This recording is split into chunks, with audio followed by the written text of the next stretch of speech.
Nga rresti shtëpiak, ku qëndron si i pandehur i SPAK për skandalin Bankers, Leonida Çoba fiton një tender 1 milion euro. Drejtori i Fondit Shqiptar të Zhvillimit, Dritana Golli, ka bërë një projekt që ka dizenjuar fiks për Legenc Likos Këndajn dhe Leonida Çoba, dy pronarë të kompanisë Tetra SHPK. Tenderi me flamur të kuq. Aktualisht në hyrjen e parkimeve me pagesë, parat i jepen kesh një personit eksporteli. Tani e tutje, në Vlorë do të mund të paguani edhe me kartë bankare ose kartë abonimi. Këtë do ta mundsoj Leonida Çoba. Prandaj Dritana Golli ka bërë enkas këtë prokurim. Bëhet fjalë për tenderi me objekt ndërtimi nyjeve multimodale të mobilitetit, rajoni 3 dhe 4, përmirësimi performancës së parkimeve përmes plotësimit me pajisje teknologjike, me fond limit mbi 946 milionë lekë. Open Data Albania ka valvitur mbi procedurën një flamur të kuq për shkak të riskut për korrupsion dhe dyshime për favorizim të fituesit. Për hir të Çobës dhe Likos Këndajt, drejtori Golli ka eliminuar kompaninë tjetër pjesëmarrëse që ofroi ta bënte këtë shërbim afër 200 milionë lekë më pak se fondi limit. Tenderi është mbajtur më 10 korrik 2026, ndërsa formulari fituesit me firmën e Gollit është shpallur 26 korrik. Dokumentet teknike të tenderit japin të dhëna mbi secilin prej parkimeve. Së pari për Vlorë. Ky parkim ndodhet në qendër të qytetit dhe ka një kapacitet prej 133 vendesh parkimi në një nivel 9 toksor. Objekti është ende në proces ndërtimi dhe ka një hyrje dhe një dalje. Në raport thuhet se mënyra aktuale e pagesës vetëm kesh me një post pune për argëtim manual dhe një makineri vetë shërbimi në kati 0 nuk është e mjaftueshme për funksionimin e parkimit. Për këtë arsye sugjerohet shtimi i makinerive automatike të pagesës dhe pranimi i pagesave me karta debiti dhe krediti. Paradoksi dy tenderave paralel. Projekti duket krejt jashtë zhvillimeve dhe nevojave të Bashkisë Vlorë.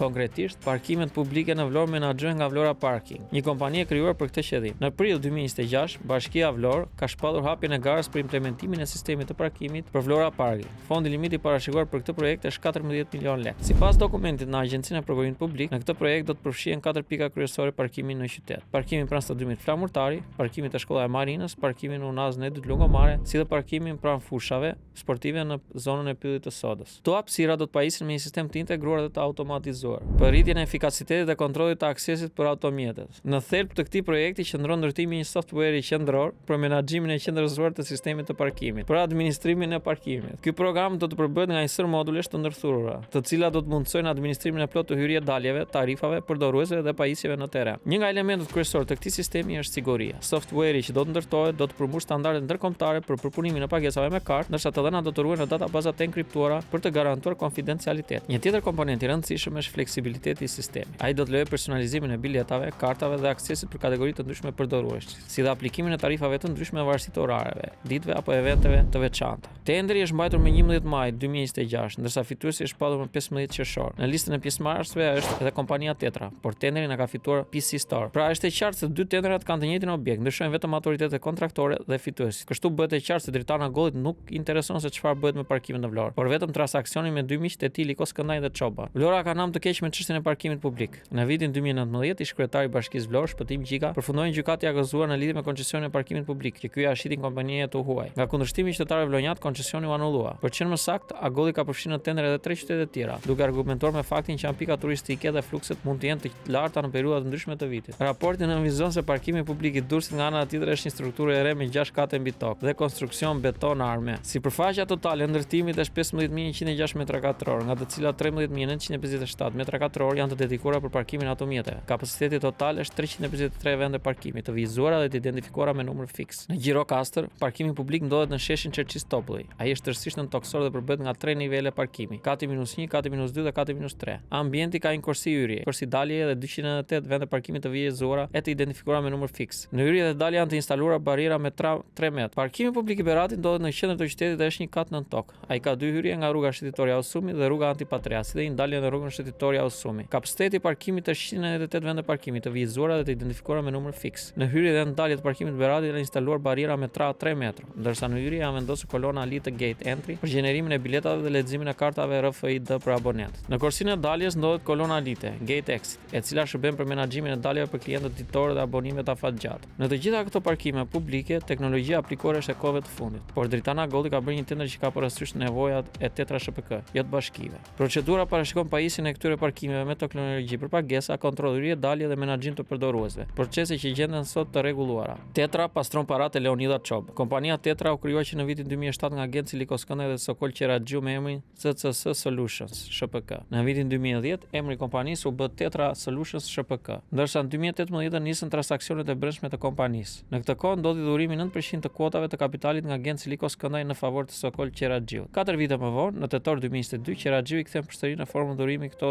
kuota Likos Këndajt. Pa kaluar 2 muaj në dhjetor 2022 ndodhi urimi 20% të kuotave të shoqërisë nga ortaku Sokol Qeraxhiu në favor të Genci Likos Këndajt. Transaksionet të tjetra vazhdojnë në mars 2023. Sokol Qeraxhiu i shet 100% aksioneve të Genci Likos Këndajt me çmimin qesharak 1000 lekë, ndërsa në maj 2023 emri i kompanisë bëhet Tetra SHPK. Pas këtij ndryshimi qershor 2023 e hyn në lojë Leonida Çoba. Ky i fundit ka shumë lekë të përfituara gjatë drejtimit të Bankers, të cilat i ligjëron duke faturuar në kompani të ndryshme. Çoba i pagoi Likos Këndajt 8.425.000 për 20% të aksioneve. Ish administratori i Bankers, Leonida Çoba punoi në Bankers nga viti 2010 deri në vitin 2019 dhe në total ka përfituar si pagë dhe shpërblime një vlerë jo të zakonshme. Plot 534 milion lekë ka përfituar Çoba nga puna në Bankers, ku vlen përmendet shuma për 172 milion lekësh gjatë vitit 2016. Më tej zbulohet se si Leonida Çoba përzgjedh për mbi 1 dekadë kompaninë e familjes së tij pas një tender apo procedurë konkurruese. Bëhet fjalë për subjektin TACO SHPK, Bronsita Artur dhe ta Antigone Çoba, vëllai dhe kunata e Çobës. Nga viti 2005 deri në vitin 2019, kompania TACO mori nga Bankers përmes faturimit një vlerë prej 45 milionë eurosh. Në dosje thuhet se në 15 vite xhiroja e kompanisë me vlerë 25 milionë euro lidhet direkt dhe vetëm me Bankers. Prokuroria vjon më tej duke thënë se TACO, kompania vllai dhe kunatës së Leonida Çobës i kanë kaluar paratë te llogaria bashkëshortes së tij. I vetmi kontraktor i kësaj kompanie është Bankers dhe skema zbërthehet me largimin e Çobës, ku menjëherë në vitin 2020 ardhuat e kësaj shoqërie ra në mënyrë drastike, çka sugjeron se fitimet ishin të lidhura drejt për drejt me pozicionin e tij në Bankers. Një tjetër skemë Leonida Çobës dhe daljen e parave nga Bankers është bërë me një subjekt Leonida Çoba person fizik, të cilin administratori i Bankers e krijoi pak përpara largimit nga postë. E njëjta skemë është përsëritur edhe me subjektin Tetra SHPK, ku vetë Çoba është aksioner. Ky subjekt pas taf përfitoi mbi 180 milionë lekë nga Bankers në 2 vite. Për të pastruar paratë e vjedhura me Bankersin, Leonida Çoba është ndihmuar edhe nga ish drejtoresha e AZBR, Frida Krifca. Në kohën e saj, Çoba përfitoi rreth 500.000 euro nga fondet e Bashkimit Evropian për bujqësinë. Zonja Krifca ka kopsitur letra duke dhënë Çobës 108.000 euro për ndërtimin e një sere në Fier përmes kompanisë Ag Venture SHPK me pronar Leonida Çoba. Natyrisht që ai nuk kishte nevojë për 200.000 euro të Krifcës nga fondet e Bashkimit Evropian për fermerët, por granti ka ndihmuar të fshehë pastrimin e parave. Frida Krifca i ka dhënë Lonit të Bankers edhe 284.000 euro për një tjetër serë në Lush. Çoba do të përdorte një rrjet për 20 kompanish që të kryente transferta dhe faturimet në funksion të pastrimit të parave. Në rastin e fundit është drejtori i Fondit Shqiptar të Zhvillimit, Dritana Golli, që ndihmon të qarkullojë paratë me kompaninë Tetra, ku është aksioner.